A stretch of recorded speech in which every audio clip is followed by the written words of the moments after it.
Hey, what is up, everybody? I figured I'd give you a different kind of video today, but before I do just that, I have to make some YouTube video recommendations, and some other things.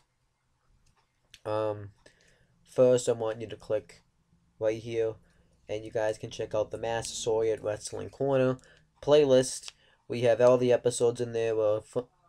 We have made 10 episodes for that playlist so far, and we have about 2 more weeks of episodes left, and then we're gonna be done. Um, and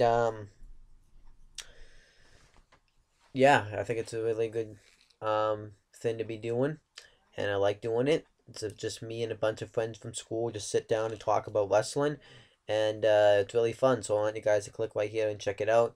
You can also click right here, and one of the members, James Hebert, has one of his own YouTube channels right here. It's called Weymouth Youth Wrestling.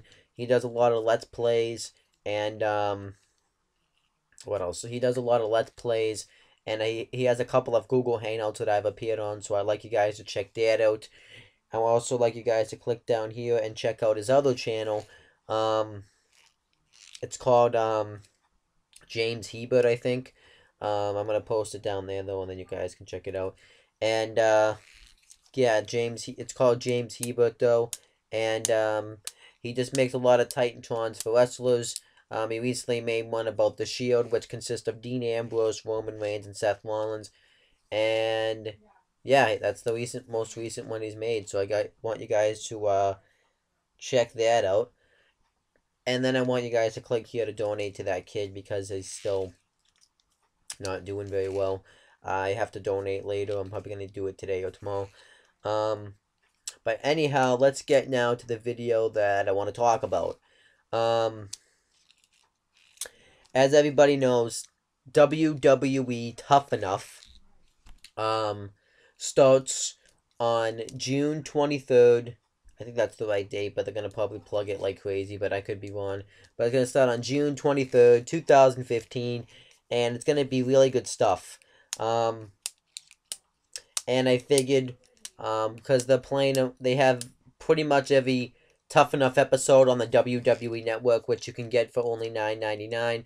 But if you're a new subscriber, you get this month free. So I don't know why, if you're not subscribed, at least for this month, you don't subscribe. I would go back and review every single Tough Enough that's ever happened. And yeah, it's gonna be a really cool thing. Something I'm looking forward to doing, and I'm just pulling up this season on Google. But if I did, yeah, I know this is gonna be kind of funny, but I did make my video for Tough Enough. If you want to check that out, I'm gonna post it on this channel. I'm gonna post in the annotations somewhere in this video. I'm not exactly sure where yet, but it really is awesome. It's totally hold on one sec. It's totally worth checking out. I don't think I'm gonna get picked, but it's still worth checking out. Um, Alright, hold on. Now, if you don't know what Tough Enough is, it's pretty much like a reality show. They do a good job, but before let me they pick a lot of superstars to come, and you get a chance pretty much to get a WWE contract. Um, and they pick 5 guys. No, I think it's 9 guys and 5 women or something like that. And there's 2 winners. There's going to be 1 man and 1 woman, and they would get a WWE contract and get to work for the WWE. I think it's a pretty cool concept.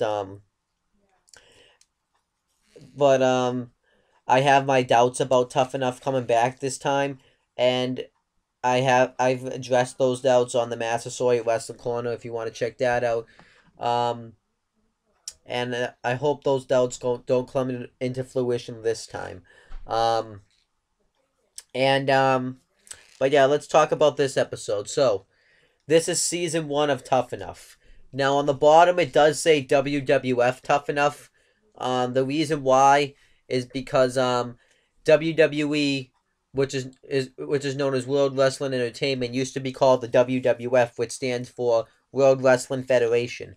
So that's why it says WWF Tough Enough. But then WWF had to change to WWE. So throughout the first few episodes or something like that, it's going to say WWF Tough Enough. So I just want to make sure that I address that. So now that I've talked about it, let's talk about Tough Enough itself. This episode. So this episode um, was really just a tryout episode. They were just showing a lot of tryouts. This episode, though, is Season 1, Episode 1, and it's called Are You Tough Enough? And it came out on June 21st, 2001. If you're wondering how I know that, I still have it up on the network, and now that I've read that off, I can turn my Xbox One off. And pretty much what happens is it starts off with this great video package, really hyping it up, showing superstars like Kurt Angle, saying, asking if you're tough enough to compete in the WWF. And what I like is they don't bleep out the F because they normally would do that if it's on like a DVD, but they don't do it because it's on something that's theirs, their WWE network. And then the Hardy Boys, which is Matt and Jeff Hardy, um, both say that you have to have drive, determination, or something like that to be able to compete. And he says we're gonna find out who is tough enough to compete in the WWF. And Chris Jericho pretty much says the same thing. And then Triple H says that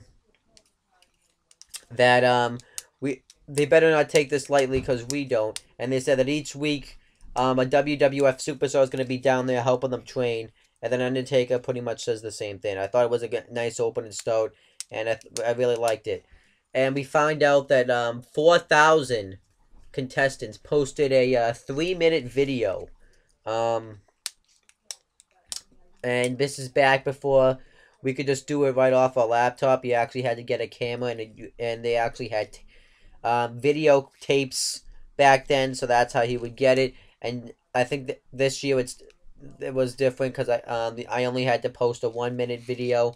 But yeah, you had to post a 3-minute video though of yourself, saying why Tough Enough should pick you to, consider you for to be one of the 13 participants. 4,000 people got this.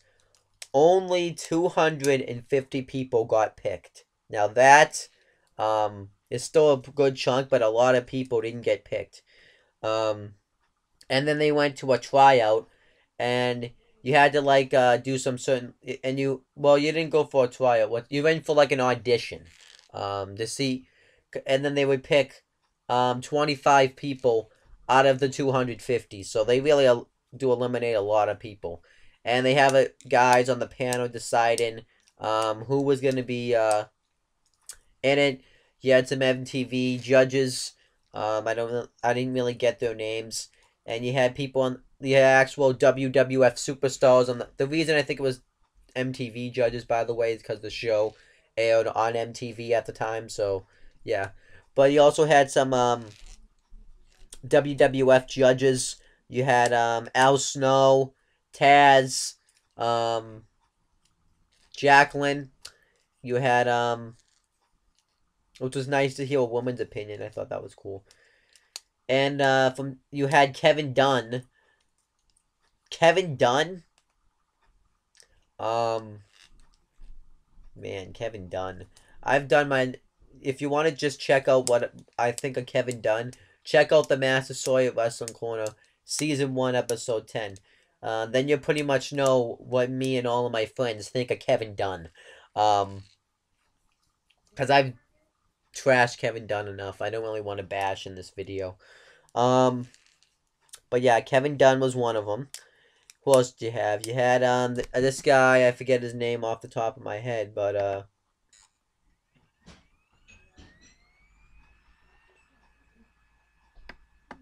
what was his name?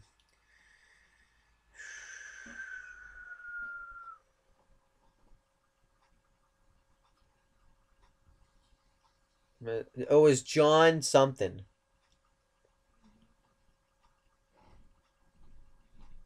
Um, John Gulak, I think his name was. I'm just gonna go with that. He was like the host or something. You saw him a lot throughout this. Um, and he was like the no, he was the talent manager. He decided it. He was one of the people that also decided who got in, and it just shows a lot of them competing, well, auditioning. And I'm not gonna go through everybody that auditioned because there was a lot of people. But I'm just gonna go through some of the ones that stuck out to me. Um, there was this guy named Chris that ended up auditioning, and he did pretty good. Jacqueline asked him to pull down his pants to see, like, so she could see his legs. I thought that was pretty funny. And the other two superstars were also there too that I didn't mention. Well, Mick Foley and Jonathan Coachman. You saw them there from time to time, which I thought was pretty cool. So then you saw, but yeah, you saw the first contestant was Chris. And then give you like a little background about each guy, which I'm not gonna get into. Um, and we had one of them that was a custodian. I don't remember his name off the top of my head, but you also had to play a character in there, and he played the character of like an evil custodian, and he pretty much said that I make sure that all the bathrooms are disinfectant for when you go to use them. I make sure all the floors are clean.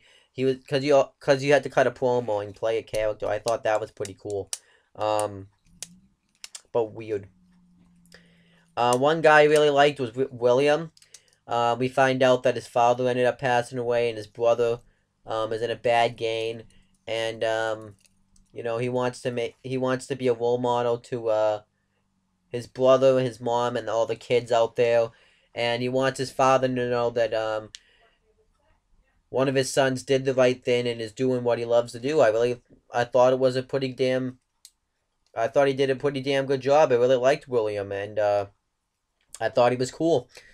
And even Al Snow said he liked William, and I thought it was good.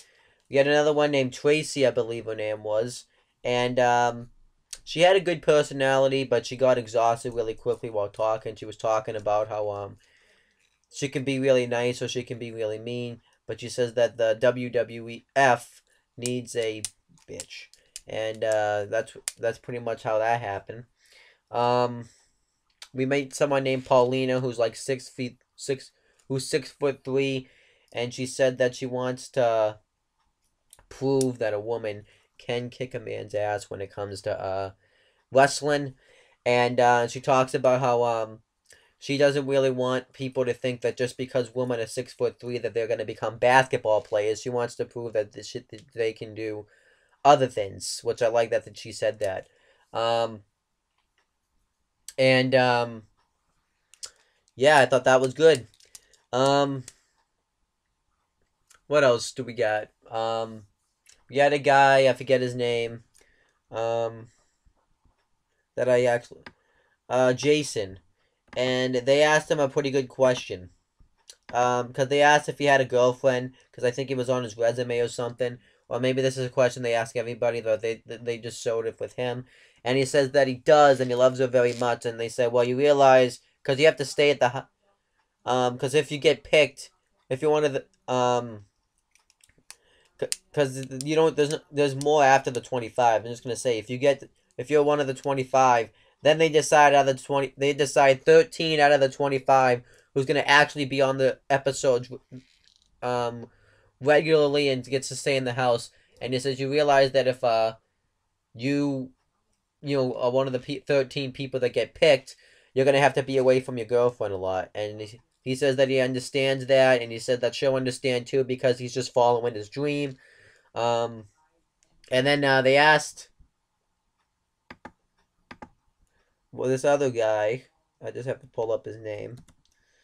Um,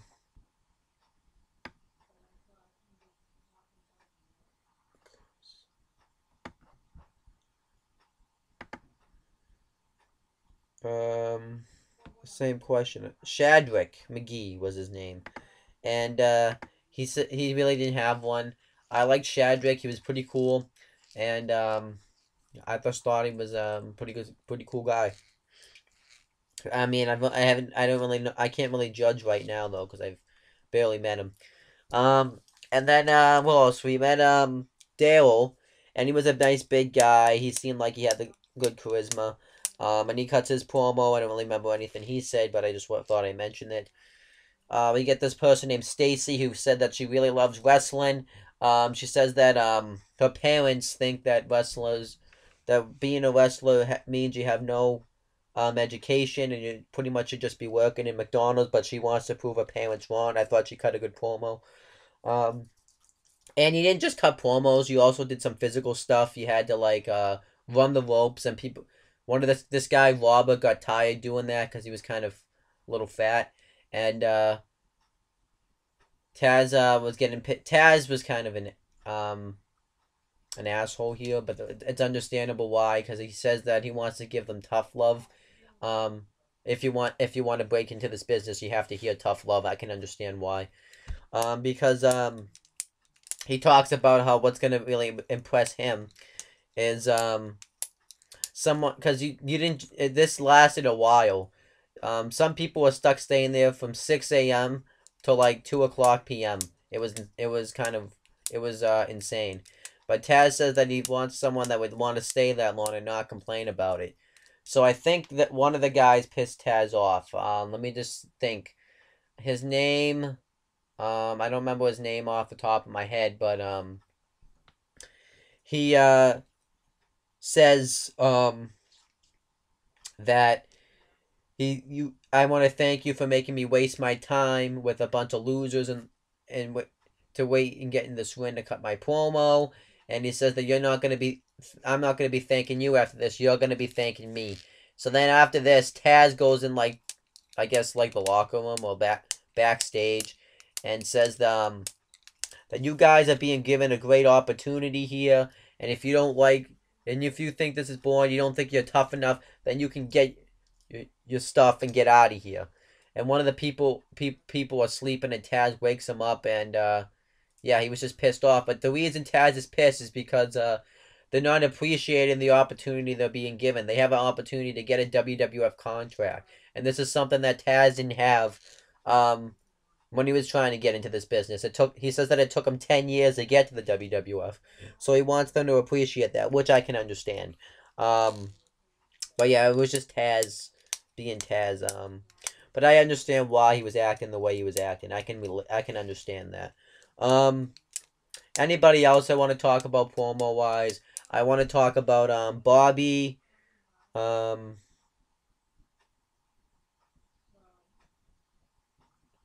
Trying to find her.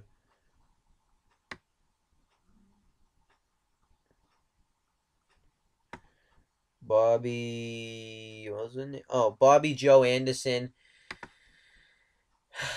To me, she does say that she knows a little bit about WWF because her brother's a fan, but she really wants to be in Playboy because she even says that she loves tits and ass. She got a boob job, and that's what she really wants to do. So it sounds like that she doesn't really want to be there. She doesn't want to be in the WWF. So that's kind of that. Um, and now we get to this guy, and his name is Josh Lomberger. I don't know how to say his whole name. It's Josh Matthews though from TNA. Josh Matthews. I don't know if you knew, but Josh Matthews wasn't tough enough. That's how Josh Matthews kind of broke into the WWE and then Josh Matthews eventually came in as a backstage interviewer guy. Then he became a commentator. Now for WWE. Now he commentates in TNA Impact Wrestling. So that's what Taz did, though. Taz came into Tough Enough in 2001. No, not that. Josh Matthews. And he seemed nervous when he was cutting his promo. His parents don't really believe he's going to be that he could make it because he doesn't have the size and the build, but they do believe in him. And Taz kind of punks him out, saying like, "You realize you could get hurt here." And Josh Matthews says like, "Yeah, I realize that, but you guys are professionals, so I think you guys would be safe." But then Taz punks him out, and Josh Matthews says that was pretty cool, and I kind of thought it was kind of cool that he punked him out back then because I don't think Josh Matthews ever forgot that, and now, um, technically they still work together on commentary in TNA because TNA is taped 2 months in advance, and Taz technically hasn't left yet, so I thought that was cool. So that's pretty much all the contestants. There were more that I'm not really gonna get into. So then the 25 contestants got picked.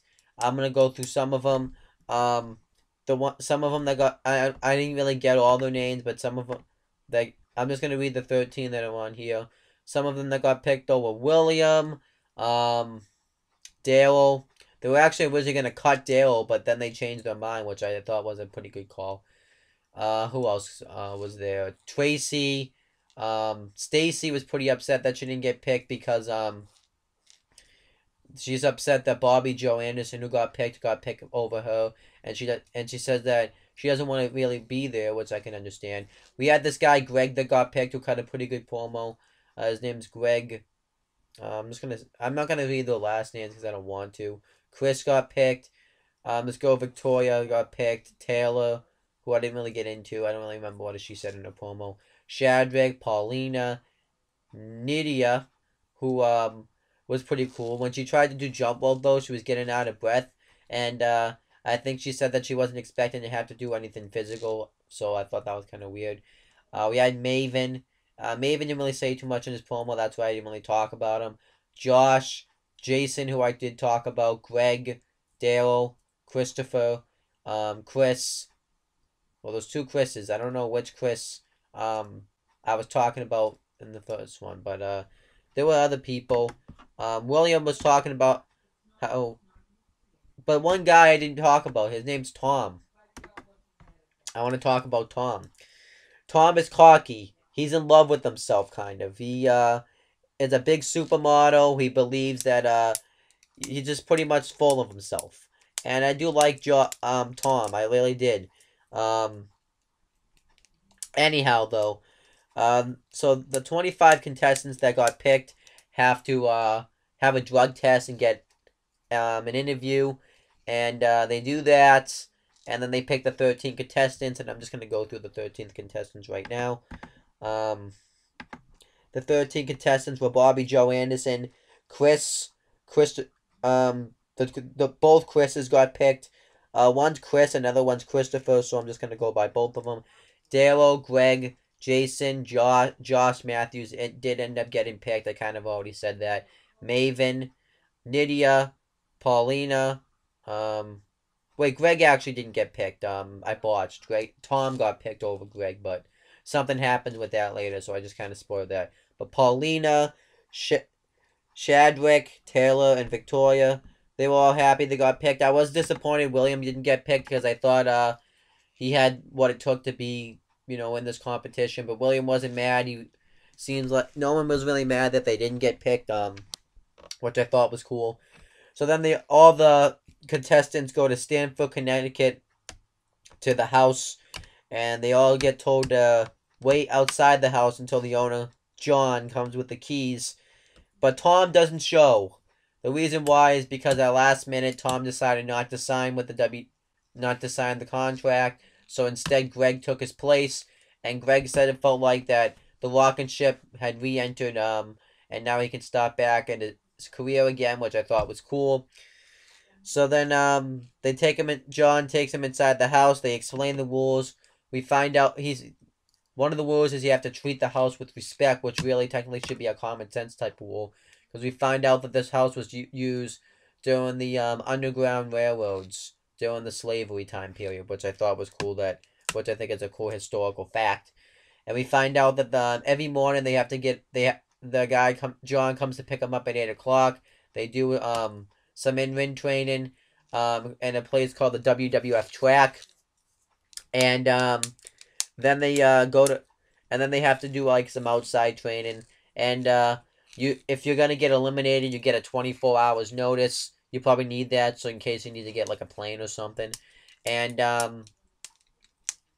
you also get the way you get eliminated is based on the way your performance in the competitions. because there's like some task that he's gonna assign them.